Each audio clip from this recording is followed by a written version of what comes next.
What's up guys, iDevice Help here, and I'm super excited today to share with you guys the first beta of Apple's iOS 10. At WWDC today, Apple introduced a redesigned version of iOS for the iPhone, iPads, and iPod touches. Now they also introduced updates to watchOS, macOS with the new name going along with it, and also tvOS. But of course in this video I'm going to be giving you guys a quick overall view of what's new with iOS 10, and in order to show you guys how it works, what's different from iOS 9, and how you can use it. First I want to talk about the lock screen.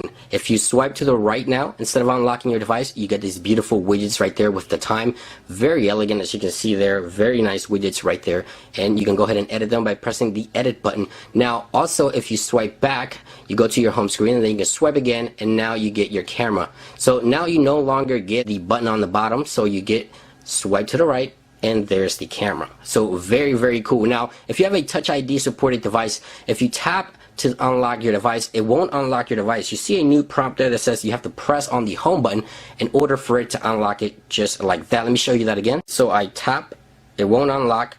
It's going to tell me that I have to press on the home button in order for me to unlock. Now Apple did this in order for you to be able to see your notifications. If you have a newer device, you may notice that when you tap on your home button to unlock, it will go straight to your home screen and you won't be able to see your notifications.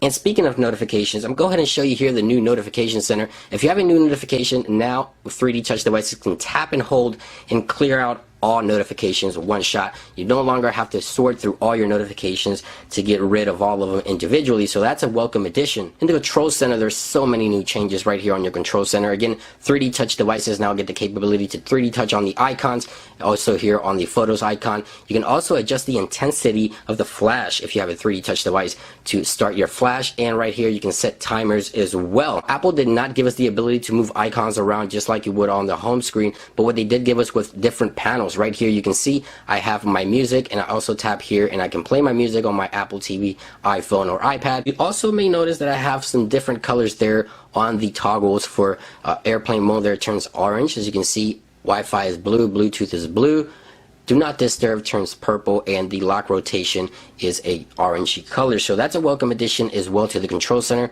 Now unfortunately we did not get a feature that allows us to quit all applications at once. We still have to quit every single application individually. At least as of right now we haven't gotten that feature with iOS 10. And here's a list of compatible devices with the new operating system. The iPhone 4S was dropped from the list, and one of the most exciting things I noticed about iOS 10, you can now remove native apps. Now this is not going to remove all the apps, because there's essential apps that must be installed on your device at all times, like the photos, the camera, the messages. You also have the news, which I thought Apple would allow us to remove, but they're not letting us. But we also get all these other icons that we can hide, and when you tap on there to delete them, you can remove them. Once you remove them, in order for you to get them back, you can jump into the App Store and download them from the App Store, so you no longer have to have those apps on your device themselves. And also here, as you can see, the folders, when I open them, it's a more cleaner look. It looks very nice, and you can also remove some of these other junk apps that a lot of people just don't really use. Now a very awesome feature that Apple brought to the iOS platform is the ability to add widgets. So if I tap and hold on the weather, first of all you get a brand new looking 3D touch option. As you can see there, a beautiful widget, and I can add, for certain applications I can add widgets. So for mail I can tap and hold, and as you can see there it says add widget. So if I tap to add widget, it'll add it right there where Spotlight is. Now just to give you a quick comparison, this is iOS 9 and this is iOS 10.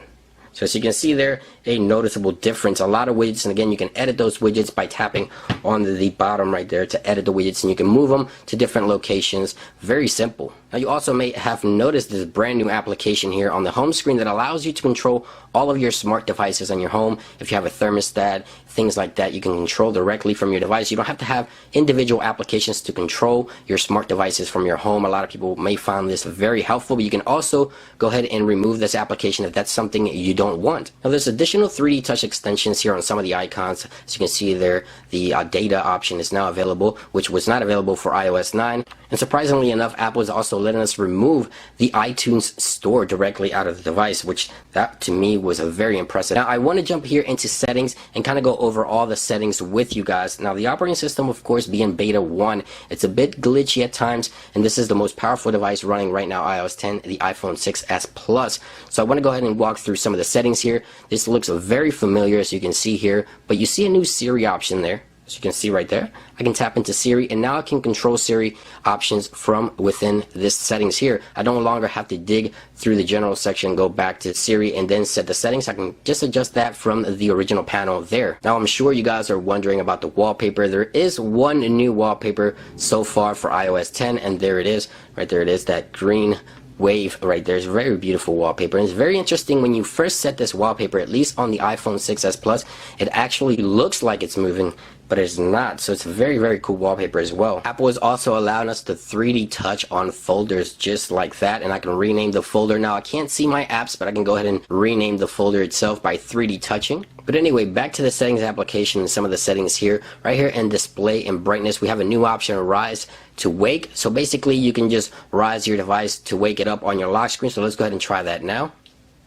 As you can see there, I can put it down, lock it, raise it, and it unlocks where it actually wakes the device up. Now of course you can go ahead and remove this option or turn it off if you don't wish to use that. Now as I continue here down the list, Touch ID and passcode, not a whole lot changed in there. Also battery did not change a whole lot. You have your regular standard settings for this particular section here, and I'll cover those in depth. Like I said, I want to give you guys a quick overall view of what's new. Now the messages application, it's one of those that I'm going to be covering on an entirely separate video. There's just so much to talk about here in the messages applications with the new camera icon that you have here, and you can set a brand new looking interface here to send images. You also have your stills and your cameras right there if you swipe to the right. You also have different ways you can communicate, and I'll cover again this in its entirety on a separate video. And also third-party app extensions have been provided by Apple for this new messages application. If I tap down here, I can see some of the applications that can take advantage of the new messages,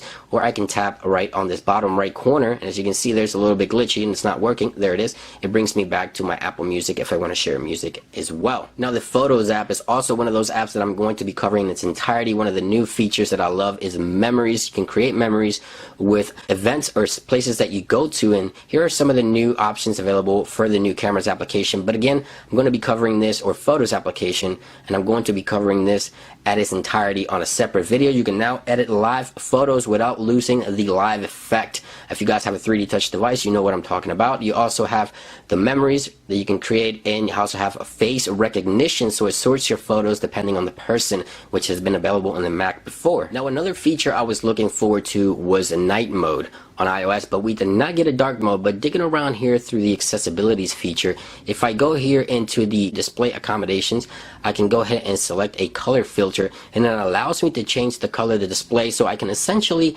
intensify or decrease the intensity of whatever color I choose. And I can also choose any particular color. Here are the filters that they have available, which in a way allows you to have a sort of night mode available on your device at any time. So as you can see there, if I change it to that, that's what it looks like.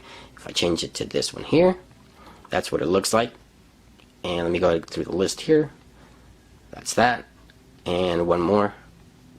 That's the grayscale, so you know that one. Let's go down here to color tint, and I can adjust here the color and the tint right there with these toggles here. I can change the color of the screen to whatever I want. So essentially we got something even better than night mode, in my opinion, with the new display accommodation options available for iOS 10. Of course you can toggle that on or off, and have Siri also make that available for you with just simply ask. Now there's so much more, guys, available in iOS 10 that I cannot possibly cover in its entirety in this video. Like I mentioned, stay tuned to the channel. Here is the current build number for iOS 10 Beta 1. It is available for developers as of today. Apple will make it available in July for public beta tester, and finally release it to the public sometime in September.